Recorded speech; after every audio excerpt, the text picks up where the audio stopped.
So, ఇప్పుడు next 149 and 150 questions అండి. ఇవి అంత ఇంపార్టెంట్ క్వెషన్స్ కాదు. సో, మనం జస్ట్ గుర్తుపెట్టుకోండి. సిక్స్త్ షెడ్యూల్ అంటే it is related to tribal areas అని. అందులో ఏ ట్రైబల్ ఏరియాస్ వస్తాయనేది ఒకసారి గుర్తుపెట్టుకుంటే సరిపోతుంది. ఓకేనా? సో, ఈ పేపర్‌తో మనకైతే గ్రూప్ 2 ఈ క్వెషన్‌తో మొత్తం టోటల్ గ్రూప్ 2 అయిపోయినట్టే. నెక్స్ట్ క్వెషన్ పేపర్ చూద్దాము. ఇంకో 2 పేపర్స్. దాంతో మనం పాలిటీ సబ్జెక్ట్ నుంచి నెక్స్ట్ హిస్టరీ చేద్దాము. History or environment. సో, ఈ పేపర్‌లో మనకి పాలిటీ క్వెషన్స్ 96థ్ క్వెషన్ చూడండి.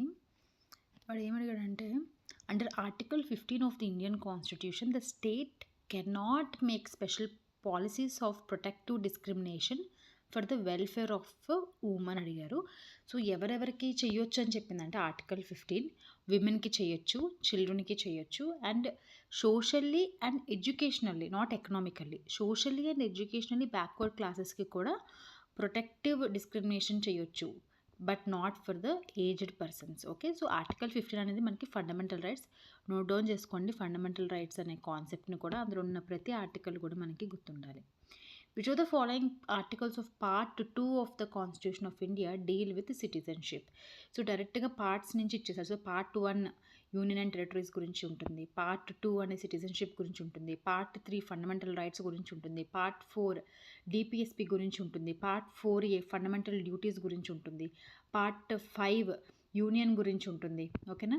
సో, అట్లా మనకి ఎన్ని పార్ట్స్ ఉన్నాయో అన్ని పార్ట్స్ గుర్తుపెట్టుకోవాలండి. అట్లా గుర్తుపెట్టుకుంటేనే మనకి లైక్ ఎగ్జామ్స్‌లో ఉపయోగపడుతుందనమాట. సో, ఈ ప్రకారంగా అయితే పార్ట్ 2 అనేది సిటిజన్షిప్. ఆర్టికల్ నెంబర్స్ వచ్చేసరికి 5 నుంచి 11 వరకు కూడా సిటిజన్షిప్ గురించే ఉంది. యాక్చువల్‌గా ఈ పేపర్‌లో ఎక్కువగా సిటిజన్షిప్ గురించి ఎక్కువ క్వెషన్స్ వచ్చాయండి.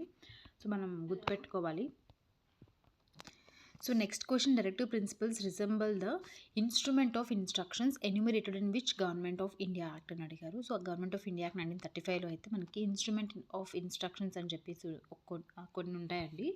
సో, సేమ్ కైండ్ ఆఫ్ ఏమంటారు ఆ ప్రొవిజన్సే మనకి డైరెక్టివ్ ప్రిన్సిపల్స్ ఆఫ్ స్టేట్ పాలసీలో కూడా మనం కొన్ని యాడ్ చేసుకున్నాం.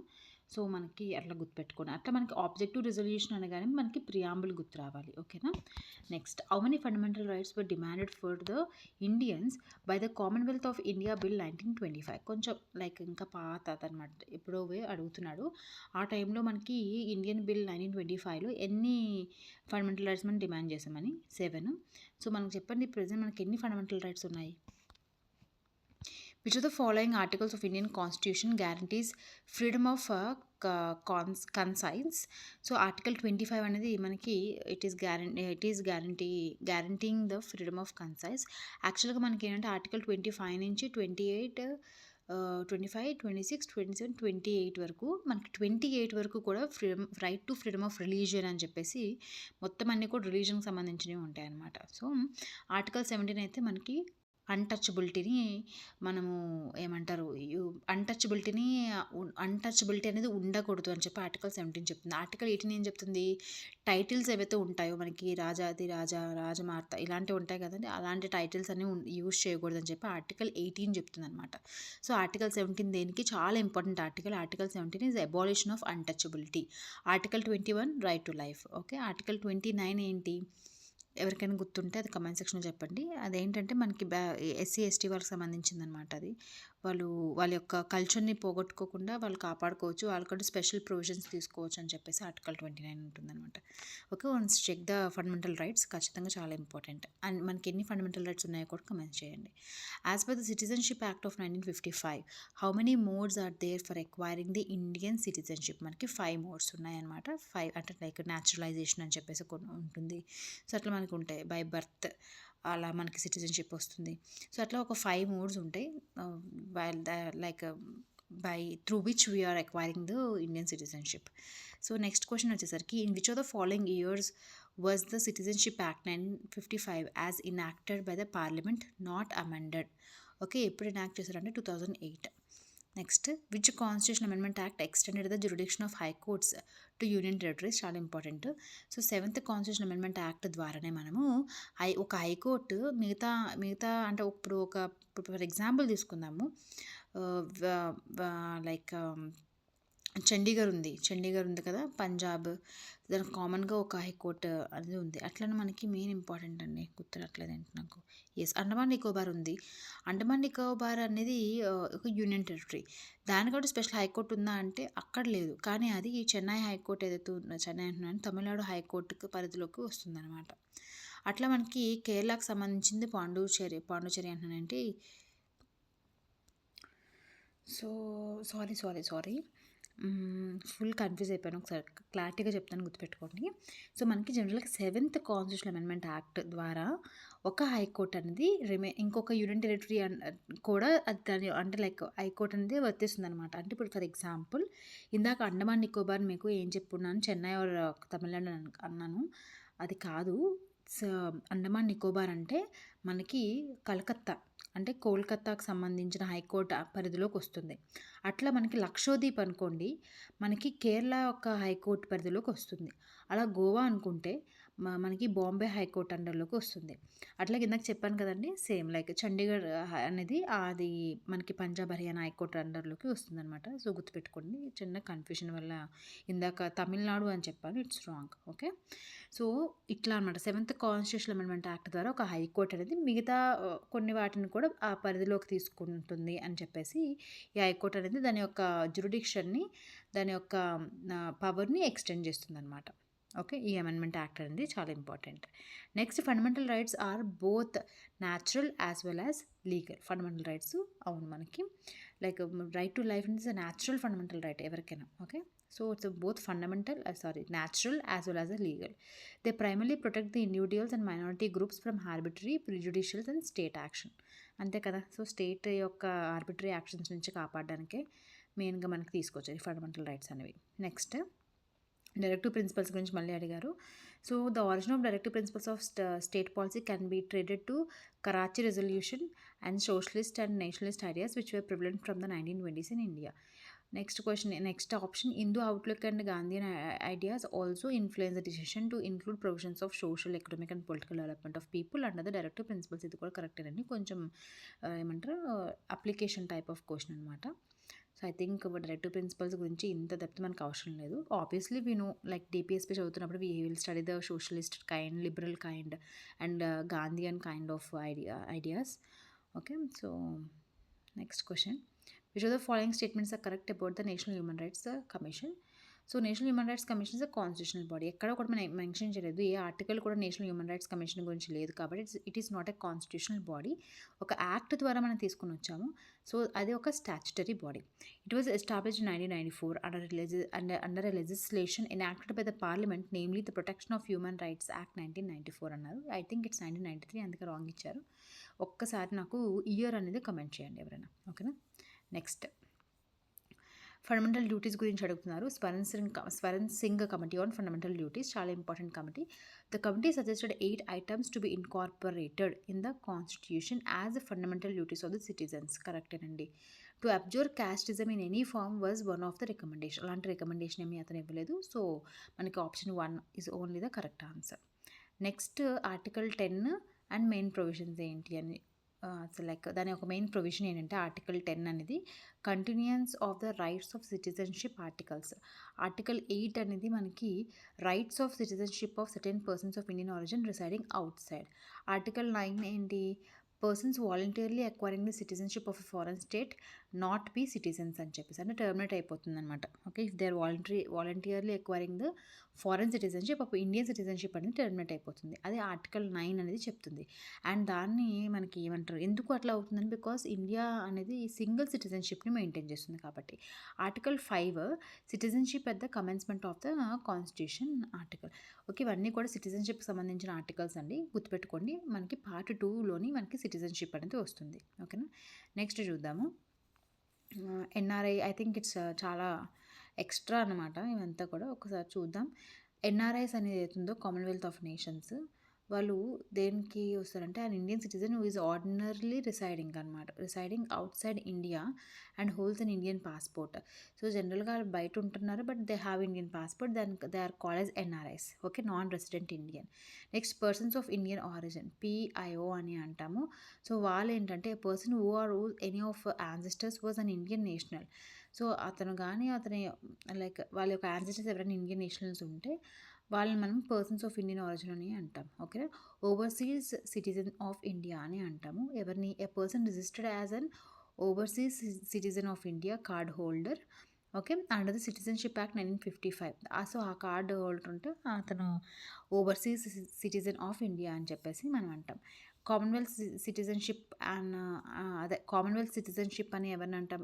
ఏ citizen of a country that is a member of Commonwealth of nations, అప్పుడు దానికి మనము కామన్వెల్త్ సిటిజన్షిప్ అని అంటాం. సో ఇవి అంత ఇంపార్టెంట్ కాదండి, జస్ట్ ఊరికే ఉందని ఇంకా వేరే ఎగ్జామ్స్కి ఉపయోగపడుతుందని చెప్పాను. సో మనకి నెక్స్ట్ పర్సనాలిటీస్ అండ్ డిపిఎస్పికి సంబంధించింది ఏంటి అని చూద్దాము. సో టీటీ కృష్ణమాచార్య అనే వ్యక్తి మనకి డిపిఎస్పిని direct describe the directives as a veritable dustbin of sentiments అని చెప్పేసి అనేసాడు కృష్ణమాచారి గారు. సో అదే ఐవరీ జెన్నింగ్స్ అయితే consider the DPSPs only as a very auspicious aspirations or pious aspirations అని చెప్పారు. అలానే మనకి డాక్టర్ బిఆర్ అంబేద్కర్ ఈ called the DPSP as a novel features of Indian constitution, చాలా ఇంపార్టెంట్ డాక్టర్ బిఆర్ అంబేద్కర్ చెప్పింది. కేటీ షా అయితే DPSP as a cheque on bank payable only when the resources of the bank permit అని చెప్పేసి అన్నారు. So Krishnamachari అయితే criticise చేశారు, it's a dustbin of sentiments అని. Ivory Jennings అయితే ఇట్స్ ఎ ప్యూర్స్ ఆస్పిరేషన్స్ అంటే చాలా ఏమంటారు ఆస్పీషియస్ ఆస్పిరేషన్స్ అని చెప్పి పొగిడారు అతను. బిఆర్ అంబేద్కర్ కూడా అట్లనే నోబెల్ ఫీచర్స్ అని చెప్పారు. కేటీ షా గారు అయితే it is a cheque on a bank payable only when the resources of the bank permit అని చెప్పి అన్నారు. సో నెక్స్ట్ మనకి సిటిజన్షిప్ యాక్ట్ గురించి ఏం ఇచ్చారు, ఎంత ఇంపార్టెంట్ కాదండి ఇవి. బట్ లైక్ అంటే సిటిజన్షిప్ అనేది ఇంపార్టెంటే, బట్ ఎక్కువ క్వశ్చన్స్ జనరల్గా రావు, బట్ ఈ పేపర్లో ఎక్కువ వచ్చేసాయి. సిటిజన్ యాక్ట్ అనేది ఫస్ట్ మనకి 1955లో పాస్ చేసాము. Single citizenship incorporation. So single citizenship అంటే మనకి వన్ సిటిజన్షిప్ ఫర్ ఆల్, అందరికీ ఒకటే సిటిజన్షిప్ ఉంటుందని. నెక్స్ట్ ఆర్టికల్ 5 to 11 ఏంటి, అవన్నీ కూడా కాన్స్టిట్యూషన్ ప్రొవిజన్స్ అనమాట. ఆర్టికల్ 5 నుంచి ఆర్టికల్ 11 వరకు కూడా ఇండియన్ సిటిజన్షిప్ గురించి ఉన్న ప్రొవిజన్స్. నెక్స్ట్ మనకి ఇందాక చెప్పాం కదా 5 మోడ్స్లో మనము సిటిజన్షిప్ని ఎక్వైర్ చేసుకుంటామని చెప్పి. అవి ఏంటి అంటే like with by birth, by descent, by registration, by naturalisation and incorporation of the territory అనమాట. సో ఇవన్నీ కూడా ఈ 5 ద్వారా మనము సిటిజన్షిప్ని ఎక్వైర్ చేసుకోవచ్చు ఇండియాలోని. ఓకేనా, నెక్స్ట్ చూద్దాము ఇండియన్ సిటిజన్షిప్ యాక్ట్ 1955. అంత ఇంపార్టెంట్ కాదండి, మరి సెక్షన్స్ అడిగే అంత అయితే డెప్త్ మనకి వెళ్ళరు, but remaining exams like group 1 group 2కి ఇంపార్టెంట్. సో ఒకసారి చూద్దాం. సెక్షన్ 3 ఏంటంటే citizenship by birth. Okay, citizenship by birth. Section 4 citizenship by descent. Section 5 అనేది సిటిజన్షిప్ బై రిజిస్ట్రేషన్. 5 అనేది రిజిస్ట్రేషన్ చేయాలి. 3 అనేది ఏంటంటే బై బర్త్. 4 అనేది వచ్చేసరికి బై డెసెంట్. సెక్షన్ 6 ఏంటి, బై న్యాచురలైజేషన్. ఓకే, ఈ మోడ్స్ ద్వారా మనం సిటిజన్షిప్ ఎక్వైర్ చేస్తాం ఇండియాలో. నెక్స్ట్ అమెండ్మెంట్స్ ఇచ్చారు, ఏ ప్రొవిజన్ యాడ్ చేసాం. ఫస్ట్ అమెండ్మెంట్ యాక్ట్ 1951, అది ఏంటంటే 9th షెడ్యూల్ని యాడ్ చేశారు. ఫస్ట్ చేసిన అమెండ్మెంట్ ఏం చేసింది, 9th షెడ్యూల్ని యాడ్ చేశారు. Second next 12th amendment act. 12th amendment act ప్రకారంగా మనము Goa, Daman and Diu in the Indian union టెరిటరీలో ఇన్కార్పొరేట్ చేసుకున్నాం. అండ్ మనం గుర్తుపెట్టుకోండి, ఇందాక చెప్పాను కదా గోవా అనేది ఏ హైకోర్టు అండర్లోకి వస్తుందంటే మద్రాస్ హైకోర్టులో. మద్రాస్ అంటే బాంబే హైకోర్టులోకి వస్తుంది. ఓకే, లిటిల్ కన్ఫ్యూషన్ చెప్తున్నప్పుడు మీరు తప్పు గుర్తుపెట్టుకోవద్దు, కరెక్టే గుర్తుపెట్టుకోండి. ఓకేనా. 15th అమెండ్మెంట్ యాక్ట్ దాని ప్రకారంగా అయితే it increases the retirement age of high court judges from 60 to 62 years అండి. అదే సుప్రీంకోర్టు అనుకోండి 65 ఇయర్స్, హైకోర్టు వాళ్ళకి 62 ఇయర్స్ వరకు వాళ్ళ యొక్క రిటైర్మెంట్ ఏజ్ని మనమైతే ఇంక్రీజ్ చేస్తాం. దేని ద్వారా అంటే 15th అమెండ్మెంట్ యాక్ట్.